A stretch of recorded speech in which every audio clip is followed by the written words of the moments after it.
سورۃ الانشراح، بسم اللہ الرحمن الرحیم۔ الم نشرح لک صدرک ووضعنا عنک وزرک الذی انقض ظہرک ورفعنا لک ذکرک۔ کیا ہم نے آپ کے لیے آپ کے سینے کو کھول نہیں دیا، انشراح نہیں دے دیا آپ کو، اور آپ پر جو ایک بوجھ پڑا ہوا تھا وہ اٹھا نہیں لیا۔ الذی انقض ظہرک، جو آپ کی کمر کو دوہرے کیے دے رہا تھا، توڑے دے رہا تھا۔ ورفعنا لک ذکرک، اور ہم نے آپ کے ذکر کو بلند کر دیا۔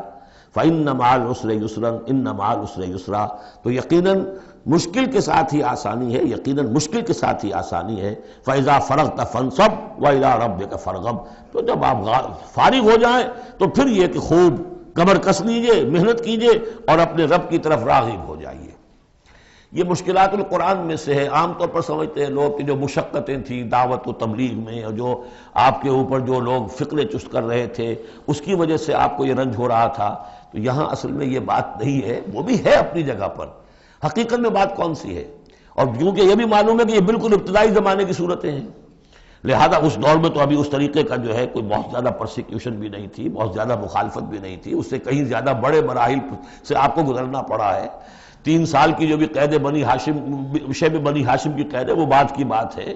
جو یوم طائف آ رہا ہے وہ اس کے بہت بعد کی بات ہے، یوم احد بہت بعد میں آ رہا ہے۔ یہ اصل میں کیا ہے، جس شخص کو اللہ تعالیٰ نبوت دیتا ہے اس کی سب سے زیادہ جو خواہش ہوتی ہے وہ اللہ کے ساتھ لو لگا کر بیٹھا رہے، اور رسالت کا فریضہ ایسا ہے کہ جاؤ خلق خدا کو ہدایت کا راستہ دکھاؤ۔ اب کہاں وہ کیفیت، دن ڈھونڈتا ہے پھر وہی فرصت کے رات دن بیٹھے رہے تصور جانا کیے ہوئے، کہاں اللہ کی طرف رخ کر کے اللہ کا بندہ کھڑا ہے رات کے وقت، کیا اس کی کیفیت ہے، اس کے قلب کی، اس کی روح کی کیا انشراح ہے، کیا انبساط ہے، کن بلندیوں پر اس وقت وہ ہے، کس روحانی وسعتوں کے اندر جو ہے وہ اس وقت تیراکی کر رہا ہے۔ اور کب جا رہے کسی نے کہہ دیا پاگل ہے، کسی نے کہہ دیا کہ یہ تو مجنون ہے، دیکھو ذرا یہی شخص ہے جو کہتا ہے آپ کے معبودوں کو کہ یہ غلط ہے۔ اب اس کا ایک تقدر ہو رہا ہے دل کے اوپر، کہاں وہ کیفیت۔ علامہ اقبال نے اسے لکھا ہے، 4th لیکچر ہے ان کا جو خطبات میں سے، شیخ عبدالقدوس گنگوہی رحمۃ اللہ علیہ کا قول دیا ہے۔ وہ کہیں کسی کیفیت میں بیٹھے ہوئے تھے اسی طرح مراقبے میں، اچانک اقامت کی آواز آ گئی، اب جماعت کھڑی ہو رہی ہے، تو وہ آرہا کھڑا ہونا ہے، تو نماز میں تو جانا ہے، تو کہا کیا، جھنجھلا کر کہا، حضوری سے نکال کر دربانی میں کھڑا کر دیا۔ اس وقت جس مراقبے کی کیفیت میں تھا وہ تو حضوری کی کیفیت مجھے حاصل تھی، اب میں دربانی میں آ گیا ہوں یہاں پر۔ نماز تو آپ پڑھیں گے تو امام کے پیچھے پڑھیں گے، اس نے کہا اللہ اکبر تو کرنا ہی ہے رکوع، چاہے ابھی آپ کے دل چاہ رہا ہے اور قرآن پڑھا جائے تو کیسے ہوگا، تو اس کا حکم ماننا آپ نے۔ آپ چاہ رہے ہیں سجدے میں پڑے رہے ابھی سر نہ اٹھائیں، لیکن وہ تو کہے گا اللہ اکبر، تو وہ سر آپ نے اٹھانا ہی ہے۔ تو وہ ایک اور نظام ہے، وہ نظام باجماعت ہے، اس سے ایک جماعت کی تشکیل جو ہے وہ مطلوب ہے، اور ایک ہے انسان کا اپنا روحانی ترفع، اس کے کچھ اور تقاضے ہوتے ہیں۔ تو جیسے حضرت موسیٰ سے کہا گیا، ہر دفعہ آپ نے دیکھا اذهب الى فرعون انه طغى، اور وہ اگر وہیں پر رہتے ڈیرا لگا دیتے، ہر وقت گفتگو ہو رہی ہے، مخاطبہ مکالمہ مل رہا ہے، تو جو لذت اس میں تھی، اس کے اندر جو ہے وہ جو مشقت ہے وہ یہ تھی۔ رفتہ رفتہ پھر آپ کا مزاج اس کا خوگر ہوا ہے، اور پھر یہ کہ جب اللہ تعالیٰ نے اس میں بہت سے لوگوں کو بھی شامل کر دیا، پھر وہ جو تسکین پیدا ہوئی کہ ایک شخص وہ ہوتا ہے جو اکیلا، اس کو مولانا روم نے بڑی خوبصورتی سے وضاحت سے، اگرچہ وقت کا مجھے احساس ہو رہا ہے کہ وہ تو گھنٹہ پورا ہو رہا ہے اور ہم نے تو ابھی یہ 4 صورتیں ختم نہیں کی، کہ یہ بارش کا ایک بتایا ہے مثال، کہ بارش میں ایک مرحلہ ہوتا ہے کہ سمندر سے بخارات اوپر جا رہے ہیں، نہایت صاف شفاف، اس میں تو کوئی قدورت نہیں ہوتی، وہ تو ڈسٹلڈ واٹر جا رہا ہے، وہ اوپر گیا، پھر وہ گیا، اس نے بارش کی شکل اختیار کی، جب بارش کو بن کر وہ گرا ہے تو اس نے اب فضا کو بھی دھو دیا، تو فضا کی قدورت اپنے اندر لی نا، فضا کو صاف کر کے وہ آیا نیچے، زمین کا بھی گند صاف کرتا ہے، صاف کر کے اور وہ گند لے کے دریا میں شامل ہوا، اور پھر گیا اور سمندر میں جا کر گند اس نے وہاں چھوڑا، پھر وہ پاک ہو کر صاف ہو کر بڑی ہی یعنی لطیف شکل میں پھر یہ ہو رہی ہے، یہ ہے ایک سیر الی اللہ، اللہ کی طرف بڑھا جا رہا ہے۔ رات کو اللہ کا بندہ کھڑا ہے اور اللہ سے مناجات ہو رہی ہے، یہ وہ ہے بخارات کا اوپر اٹھنا، نہایت پاکیزہ لطیف کیفیت۔ اور جب آپ آئے ہیں تو بارش کے مانند ہیں، اب آپ دھو رہے ہیں، تو جو دھو رہے ہیں اس سے خود اپنے آپ کو بھی تکدر ہوتا ہے، کسی نے کچھ کہہ دیا، کسی نے کچھ کہہ دیا، کسی نے کچھ کہہ دیا، کسی نے فکرہ چست کر دیا۔ اب آپ کو ضرورت ہے کہ پھر ذرا اپنے آپ کو بھی صاف کریں، دوبارہ پھر رات کو کھڑے ہو جائیں۔ سیر اللہ، سیر فی اللہ، سیر عن اللہ الی اللہ، یہ جو ہے جو تبلیغ کا اور فریضہ رسالت ہے، یہ بھی سیر الی اللہ ہے نتیجے کے اعتبار سے، لیکن اس وقت عن اللہ ہے، اللہ کی طرف تو پشت ہو گئی۔ اب دیکھیے جب آپ نماز میں کھڑے ہیں تو رخ کدھر ہے؟ اللہ کی طرف۔ جا رہے ہیں تبلیغ کے لیے تو اللہ کی طرف تو پشت ہو گئی، اب تو آپ جا رہے ہیں تو خلق کی طرف آپ کا رخ ہے، اللہ کی طرف تو پشت ہے۔ اس حوالے سے وہ عروج ہے، یہ نزول ہے، اور یہ نزول جو ہے یہ بڑا شاق گزرتا ہے کسی ایسے شخص پر جسے عروج کی لذت حاصل ہو گئی ہو۔ یہ ہے وہ سختی، الم نشرح لک صدرک ووضعنا عنک وزرک الذی انقض ظہرک ورفعنا لک ذکرک فإن مع العسر یسرا ان مع العسر یسرا فإذا فرغت فانصب۔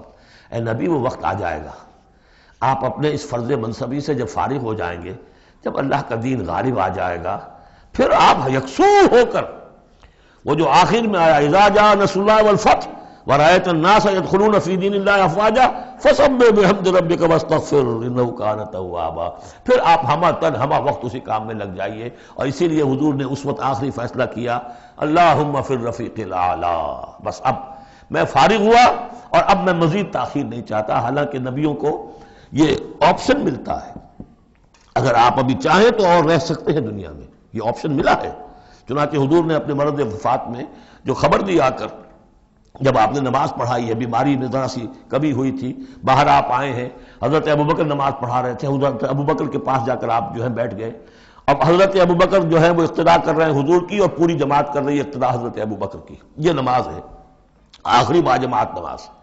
اس میں حضور نے فرمایا اللہ نے اپنے بندے کو ایک آپشن دی ہے، ایک اختیار دیا ہے، وہ چاہے تو، اب جو ایگزیکٹ الفاظ یاد نہیں ہے، نتیجہ اس کا یہی ہے کہ چاہے تو ابھی دنیا میں اور رہے، تو بندے نے اللہ کو قبول کر لیا ہے۔ حضرت ابوبکر رو پڑے اور لوگ حیران ہوئے، رو کیوں رہے ہیں؟ یہ تو کوئی بات ایسی ہے نہیں۔ ان کے سمجھ میں آ گیا تھا کہ آپ نے اپنے انتقال کی خبر کر ہمیں دے دی ہے۔ تو یہ فیصلہ اللہم فی الرفیق الاعلی،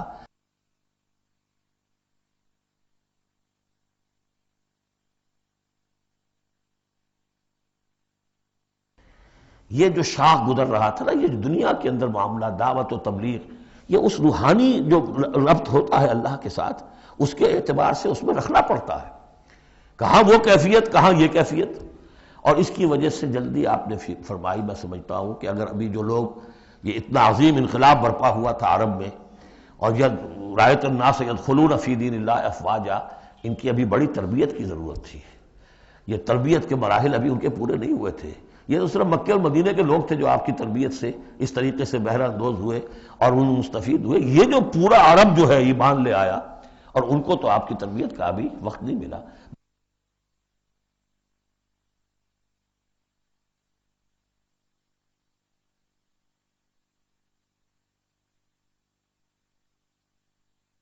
بہرحال جب یہ کام ہو چکے گا محمد، تو بس پھر آپ ہمہ تن ہمہ وقت اللہ کی طرف متوجہ ہو جائیے۔ سورۃ التین، بسم اللہ الرحمن الرحیم۔ یہ سورت بھی نفسیاتی فلسفیاتی اعتبار سے بہت اونچی ہے، اور وہ کیا ہے سمجھ لیجئے۔ جب کبھی اللہ کا بندہ کوئی جس کی اخلاقی حس بیدار ہو، بات وہیں سے چل رہی ہے، اخلاقی حس، الہمہا فجورہا و تقواہا، وہ اگر کسی بگڑے ہوئے معاشرے میں بیٹھ کے دیکھتا ہے کہ ہر جگہ پر خود غرضی ہے، ظلم ہے، ہر جگہ پر ہم دیکھ رہے ہیں جھوٹ ہے، دھوکہ ہے، فریب ہے، زیادہ بیان کرنے کی ضرورت نہیں، خود ہمارا جو معاشرہ ہے اس کی بہت بڑی مثال موجود ہے، شاید بڑی ہی نمائندہ جو مثال ہے دنیا کے اندر اس چیز کی۔ اس پہ کوئی غور کر رہا ہے تو غور کر کے بالآخر بسا اوقات انسان اس درجے پر پہنچتا ہے کہ انسان ہے ہی بہت حقیر اور بہت گندی مخلوق، اس میں خیر ہے ہی نہیں، خیر کا کوئی پہلو نہیں۔ اور یہ میں آپ سے عرض کر دوں، آج کے سارے جو ماہرین نفسیات ہیں، ان سب کا حاصل یہی ہے کہ انسان میں کوئی اعلیٰ شے ہے ہی نہیں، یا پیٹ ہے، یا اس کی شہوت ہے، یا حب تفوق ہے، یا اینیمل انسٹنکٹس ہے۔ کسی خیر کا مجھے کسی بھی جو بھی ہو آپ کا سائیکالوجسٹ کو بتا دیجئے کہ وہ کسی خیر کا بھی آپ کے اندر کوئی سراغ لگا کر بتا سکے۔ یہ جو ایک آتی ہے انسان کے اوپر مایوسی، حساس انسان پر، اس میں یہ صورت نازل ہوئی ہے کہ انسان شر ہی شر نہیں ہے، گند کی پوٹ ہی نہیں ہے، اس میں بڑی بلندی کا پہلو بھی ہے۔ والتین والزیتون، گواہ ہے انجیر اور گواہ ہے زیتون، وطور سینین، اور گواہ ہے وہ پہاڑ طور سینا، وہذا البلد الامین، اور گواہ ہے یہ شہر امین، امن والا شہر۔ لقد خلقنا الانسان فی احسن تقویم، ہم نے تو انسان کو بہت بلند حساب پر، بہت عمدہ تخلیق پر بنایا تھا۔ اب قسموں کا اس کے ساتھ ربط کیا ہے؟ تین، انجیر، یہ اس علاقے میں کثرت سے ہوتی تھی، اور کہتے ہیں کہ اس پہاڑ کا نام بھی جبل تین تھا، جہاں حضرت نوح علیہ السلام نے دعوت و تبلیغ کی 950 برس تک، 950 برس تک۔ زیتون اس پہاڑی کا نام ہے، اور وہاں زیتون کے درخت تھے جہاں حضرت مسیح علیہ السلام نے سرمن آف دا ماؤنٹ، مشہور پہاڑی کا آواز، اسی پر آپ کے آزاد تبلیغی مباعث ہوئے ہیں۔ طور سینین تو واضح ہے، حضرت موسیٰ علیہ السلام کو جہاں ہم کلامی حاصل ہوئی۔ ھذا البلد الامین، اور یہ امن والا شہر جس میں محمد الرسول اللہ دعوت و تبلیغ کے فریضہ سر انجام دے رہے ہیں۔ ان شخصیتوں کو، اصل میں ان مقامات سے مراد یہ شخصیتیں ہیں۔ اگر کسی کا خیال یہ ہے کہ انسان میں کوئی خیر ہے نہیں، تو دیکھیں ہمارے بندے نوح کو، یاد کریں ہمارے بندے عیسیٰ کو، یاد کریں وہ بھی تو انسان تھا، موسیٰ جو رب سے ہم کلام ہوا تھا، اور دیکھ لیں اس بندے محمد کو صلی اللہ علیہ وسلم جو اس بلد امین میں نظر آ رہا ہے۔ کیا تمہیں ثبوت نہیں مل جائے گا کہ انسان میں تو بڑی عظمت رکھی تھی ہم نے؟ یہ دوسری بات ہے، آپ اپنے آپ کو حیوان ہی سمجھ لیں، حیوان بنا لیں۔ فَلَا تَكُونُوا كَالَّذِينَ نَسُوا اللَّهَ فَأَنسَاهُمْ أَنفُسَهُمْ، یہ تو آپ کا کام ہے، آپ نے کیا ہے، یہ گراوٹ تو آپ کو ملی ہے۔ حقیقت میں اللہ تعالیٰ نے بنایا تھا، وہ تو بہت اونچے مقام پر بنایا تھا۔ آدم مسجود ملائک، آدم خلقتہ بیدی، اپنے دونوں ہاتھوں سے بنایا ہے۔ وَلَقَدْ كَرَّمْنَا بَنِي آدَمَ وَحَمَلْنَاهُمْ الْبَرَّ وَالْبَحْرَ، یہ ساری آیات جو اتری قرآن مجید میں، تو انسان سرشت کے اعتبار سے کچھ کمزور ہے، فطرت کے اعتبار سے بہت بلند ہے۔ یہ میں دونوں الفاظ بار بار استعمال کرتا رہا ہوں، اب ان تمام چیزوں کی وضاحت ممکن نہیں ہے۔ اس کا روحانی وجود سب سے اونچا ہے، اس کا حیوانی وجود بہت نیچے ہے۔ اصل میں اس حیوانی وجود میں آ کر یہ نیچے چلا گیا ہے۔ والتین والزیتون وطور سینین وھذا البلد الامین لقد خلقنا الانسان فی احسن تقویم، ہم نے انسان کو بنایا تھا بہترین حساب سے۔ ثم رددناہ اسفل سافلین، اب اسے اس جسد حیوانی میں ڈال کر در حقیقت نیچے پہنچا دیا گیا ہے۔ تو اب کیا کرنا ہوگا؟ اب اوپر اٹھنا ہوگا۔ اوپر اٹھنے کے لیے محنت کرنی پڑتی ہے۔ الا الذین آمنوا وعملوا الصالحات، اب یہ ایمان اور عمل صالح ہے جو تمہیں اس پستی سے نکال کر اوپر لے آئے گا۔ جس مقام پر تم پیدا کیے گئے ہو اس مقام تک پہنچنے کے لیے پہلی محنت کیا ہے؟ آپ کے شعور اور ذہن کی آزمائش ہے کہ اللہ کو پہچانتے ہو یا نہیں، اور دوسری محنت عمل صالح ہے۔ الا الذین آمنوا وعملوا الصالحات فلہم اجر غیر ممنون، تو ان کے لیے تو اجر و ثواب ہوگا جو اس کا سلسلہ کبھی منقطع ہی نہیں ہوگا۔ فما یکذبک بعد بالدین، اب اس کے ساتھ ہی ایک بات ایسی جوڑ دی کہ اگر تمہیں بھی نظر آ رہا ہے کہ کچھ لوگ بلند ہیں، کچھ پست ہیں، کچھ گھٹیا ہیں، کچھ بڑھیا ہیں، تو سوال یہ کہ اس کا کوئی نتیجہ بھی نکلنا چاہیے کہ نہیں؟ پھر کیا چیز ہے جو تمہیں آمادہ کرتی ہے جزا و سزا کے انکار پر؟ الیس اللہ باحکم الحاکمین، کیا اللہ تعالیٰ تمام حاکموں سے بڑا حاکم نہیں ہے؟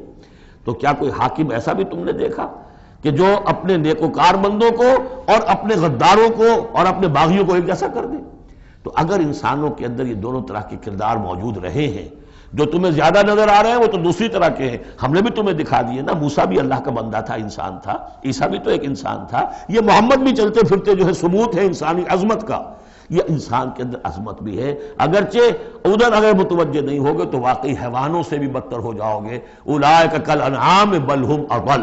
بارک اللہ لی ولکم فی القرآن العظیم ونفعنی وإیاکم بالآیات والذکر